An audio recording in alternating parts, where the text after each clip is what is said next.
Shalom. All praises, glory, and honor to Yahweh, Bahashem Yahushai, Bahashem Kodesh. Noble honors unto the apostles and elders of GMS, the true leaders of Israel today, and salutations to all of the Akim who do this work in truth and sincerity, risking their lives and their freedoms to do so, as well as the scattered Israelites who come looking like the heathen but are not, by way of their forefathers, Caesar, Israelite men. The true name of the Most High is Yahweh, and his son's name is Yahushai, and the Lord's holy chosen people are the so-called Negroes, Latinos, and Native Americans, as we're the ones who suffer under the curses in the book of Deuteronomy. My name is Akalia, and this video is about the Mark of the Beast prophecy, which is a microchip. So here it is, another article from biometricupdate.com. It says, Middle East digital transformation prompts digital ID adoption and partnership. And the Middle East is actually Western Asia, all right? But they're moving forward with the system, right? What's the system? The system is that I'm referring to is a system that is being developed to be able to facilitate the microchip and its usage on a global scale. All right, and we know it's going to be on a global scale because of the prophecy in Revelation chapter 13 and verse 16. It says, and he causeth all, both small and great, rich and poor, free and bond, which means that he is going to cause everyone, right? It doesn't matter who you are, your social status, or what your predicament is or nothing. All right, they intend to microchip everyone to receive a mark in their right hand or in their forehead. So that's the rulers of this kingdom today, who are the Edomites, the so-called white man, right? The elite bankers, the ruling class, the wicked elite of Esau, Edom. They have an agenda, which is their NWO, and at the forefront of that agenda is their microchip, which is the mark of the beast. All right, so they intend to microchip the entire world, and with that, the world has to be put on certain systems, and it has to be developed in certain ways to be able to allow this microchip to be used on a global scale, because the microchip itself is actually already out there. People are able to be microchipped both in the hand and in the forehead by way of the brain microchip right now in real time. And so the technology already exists, and it's already being used as they want it to be used, right? People are microchipped in the hand, and they're going about their daily lives using the microchip to function, right? They're using it for payments. They're using it for payments, whether at the store, or they're using it at vending machines. They're using it to make payments for transportation, to get onto trains.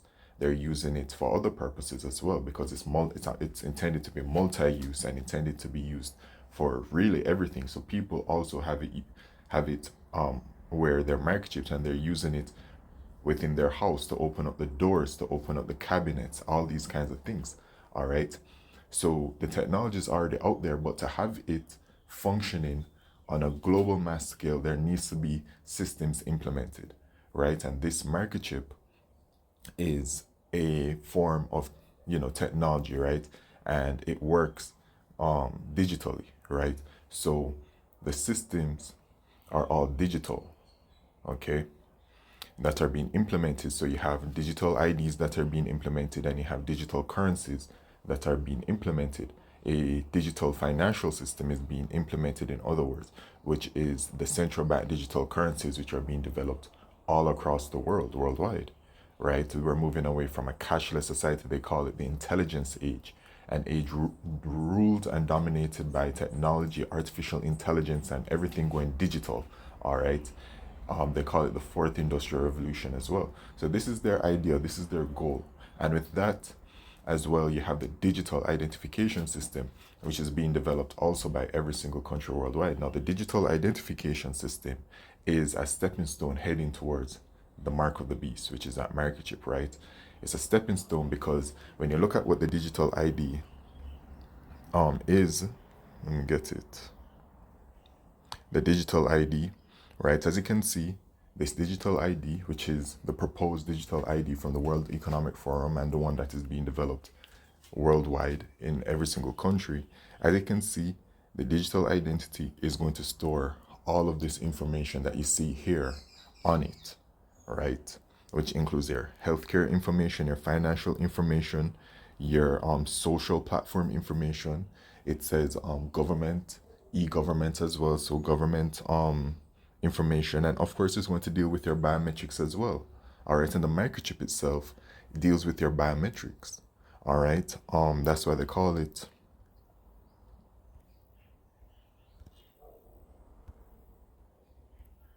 or that's why the name for it rather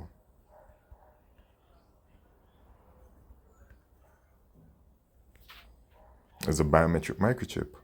Right, the biometric microchip, which this is it, man. Okay, a biometric microchip refers to a microchip that stores and uses biometric data, right? So it stores the information of your face scan, eye scan, fingerprint, your biometrics, such as fingerprints, facial, okay, iris scans, yes, for identification and authentication purposes. These chips are often embedded in electronic passports, e-passports, or used in other applications like access control systems, okay? So when you look at biometric microchip, it is a microchip itself, right? Okay, so this is how it works. Oh, wow. For those with eyes to see. Anyway, um, that's the spirit. Okay. But going back to this, so yes, they need to implement a system or the systems to be able to allow this microchip to really work on a global scale. So all of these countries around the world have to move on to the digital platform as well, right? Because you have the system, then you have just the overall way of how the cities work and how the world works, right? So then there's also the digital public infrastructure because, for example, out here in Jamaica, the digital ID has been launched. The central bank digital currency has been launched, but Jamaica is has stagnated because even though they've launched these things, they can't.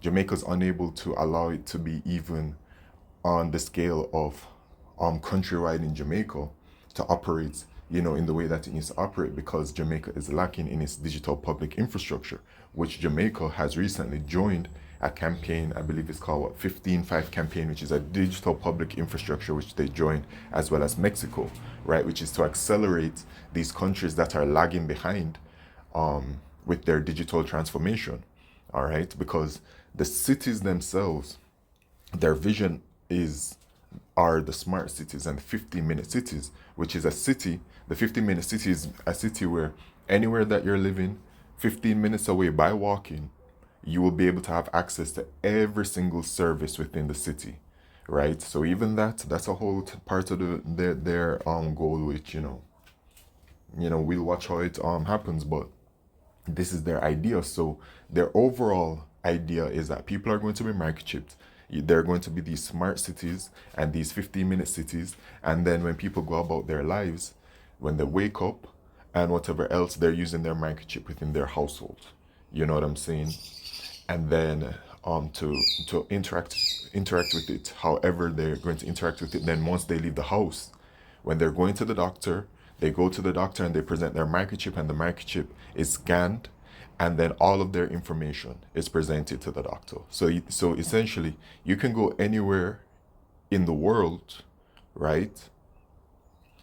The individual with the microchip would be able to go anywhere in the world, and no matter where they're going, because of the microchip and how the system will be, where the system is all connected together and all on, working together, you can be in, let's say, Jamaica, and then you go to France, and then you go to the doctor in France, and then they scan your microchip and all that information comes up. This is their idea, right? And even Trump alluded to something like this because when they were talking about their $500 billion artificial infrastructure being developed in America, right? They mentioned something about the medical field where, when you go to one doctor, they have your files and stuff there, but then when you go to another one, it takes time to get that information from another doctor. But they want a system where when you just go from one place to the next, they'll simply just have it and you'll be able to present it to them, right? So for those in the know, hearing something like that, my interpretation of that is the mark of the beast system, with that microchip. Okay, so with all of that being said, let's read a bit of this. Middle East digital transformation prompts digital ID adoption and partnership. The Middle East is seeing particularly strong growth in digital identity, cybersecurity, biometrics, and other key aspects of the digital infrastructure and transformation trend. The digital infrastructure and transformation trend. It's on trend because everyone's doing it. That's why it's on trend. It's trendy, right? A wave of partnerships and alliances are testament to this, as government-led mandates are creating business opportunities as organizations look to overhaul their systems. The United Arab Emirates has just mandated that this was on July 2nd, 2025, all financial institutions to phase out weak authentication methods and adopt soft tokens and biometrics on a rapid timeline. Into the mix, businesses are looking to expand their reach and target this increasingly significant market. All right, so let's go down to that because I actually did skim through the article before starting the video. So I do know the most relevant parts. So United Arab Emirates requires biometrics implementation from all financial institutions. So out the gate, just the title. United Arab Emirates requires biometrics implementation from all financial institutions. So it's mandated, it's mandatory for them to include biometrics into their system, which we're heading towards that. Biometric microchip connecting all of the dots together. The Central Bank of United Arab Emirates has directed all financial institutions to phase out weak authentication methods such as SMS, which is text, and email one-time passwords by March 2026. The directive requires financial institutions to adopt risk-based user authentication technologies, including Emiratis face recognition, soft tokens, and biometrics. Right? They're phasing out the previous system, which is still the current system, moving towards the new system, right? Which is this intelligence age, the fourth industrial revolution. Banks are also required to implement real-time fraud monitoring, suspend sessions when malicious activity is detected, etc. Okay? So that's that on that part.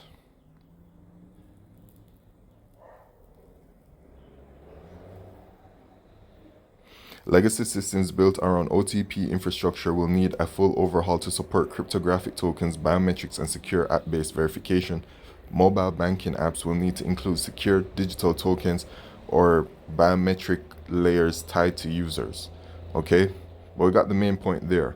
They're mandating for their system to include biometrics, facial recognition, authentication, biometric authentication, in other words. All right, instead of text or email, which is already annoying as it is. Okay, but anyway, Arab Bank is the first in Jordan to accept Sanaa Digital ID. Arab Bank has announced the official adoption of Jordan's national Sanaa Digital ID. This makes it the first bank in Jordan to accept the electronic ID in lieu of a physical identification card. Okay, so here it is. Jordan has launched their Sanaa Digital ID, right? That's their digital ID because it's called different names in different places. Out here in Jamaica, it's called the NIDS, and then in India, it's called Aadhaar. Jordan announced it has surpassed 1.6 million digital identities activated through the Sanad app, according to statistics from the Ministry of Digital Economy and Entrepreneurship in April. For banking customers, they simply open the Sanad app on their smartphones, display the QR code, and have it scanned at any Arab bank. This will confirm identity for users. Okay, so this kind of situation is literally how the microchip is going to function, right? It says for banking customers, they simply open the Sanad app on their smartphones, display the QR code, and have it scanned at any Arab bank. But with the microchip, there won't be any of that. The microchip will be implanted into the body, and it will be the microchip that is scanned. All right, and the QR codes, all right, that's a part of the system as well. RFID technology, NFC technology, all of that. All right, and then have it scanned, and then this will confirm, and this is what the microchip does, right? The microchip is presented, it's scanned, and then it provides all of the users' information. The move is part of Arab Bank's broader digital transformation strategy, which aims to deliver faster and more efficient services while maintaining rigorous and security standards. Jordan's Ministry of Digital Economy and Entrepreneurship, responsible for building and managing the country's digital ecosystem, partnered with Arab Bank on the initiative. The ministry's goal is to promote widespread adoption of digital IDs through targeted programs that simplify administrative procedures and enhance service delivery nationwide. Okay, so that's it right there. All right, current update based on the Middle East and moving towards their digital transformation, which is a goal for the entire world. All right, every single country around the world is pushing forward, and I wonder what their CBDC. I wonder where they're at with their central bank digital currency. So this website, it shows you the status of the countries around the world moving towards the central bank digital currencies. And as you can see from the world map,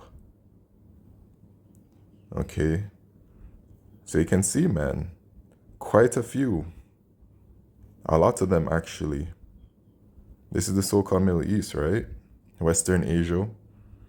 And you can see quite a number of them are developing. I don't know which country that is. It's a little awkward on the phone, to be honest, but if you're on a laptop or a computer desktop, it's much more simple. But yeah, it shows you as well just the world in general, right? All of the countries, 3 launched in pink, 49 in pilot, 20 in development, 36 in research, etc. But overall, they're all going to have to be a part of it, or else they'll just be done away with by Esau Edom, the wicked elite. Okay, so every country has to be joined onto this. It gives you even. See, it says race for the future of money, because the future of money is by digital payments, and they're all moving along with it. Look at that. CBDCs in circulation. Look at the e-rupee. Look at this. This is the India currency. Look at that. Look how much of their digital currency is in circulation. Wow, over 100 million. So I believe that means that people are actually using it. Are using that digital currency, because if it's in circulation, that means that it's going around in that circle. So it's transferring from one hand to the next. You know what I'm saying? The sand dollar. Yeah. ECNY, I think that's the Chinese one. Transaction volume quadruples from 2023. Yep. This is it, man. This is the system. And you know what? You see all of these other things going on around the world. But this is the main thing to look towards. The number one thing. Everything is important regarding the prophecies, But this is the main one to look towards. The Mark of the Beast prophecy, which is a market chip, and things are happening. And of course, the warning is that, first of all, salvation is only for the Israelites. Only we can be saved, and there is a remnant to be saved, which is the elect of the nation of Israel. And the warning from Yahweh Shemishah is that if you take the market chip, you are going to be destroyed. Revelation chapter 14, verse 9 to 10. You don't have any chance for salvation. Okay? So that's the warning. And this is what's happening. And this, with this entire system, even when looking at this right here, when you see inactive, cancelled, or other, because like even you look at America, right? America's like in the other section. It doesn't matter, because the prophecy is going to come to pass. And with the way things are, one major event, one big event of sorts can easily, very rapidly expedite things. Just like how it was expedited from that big event, worldwide event in 2020. That really kicked off, the push towards, or the development heading towards a cashless society, the digital system and everything. All right, so with that, all praises, glory, and honor to Yahweh Shemishai, Bashem Kodesh. Shalom.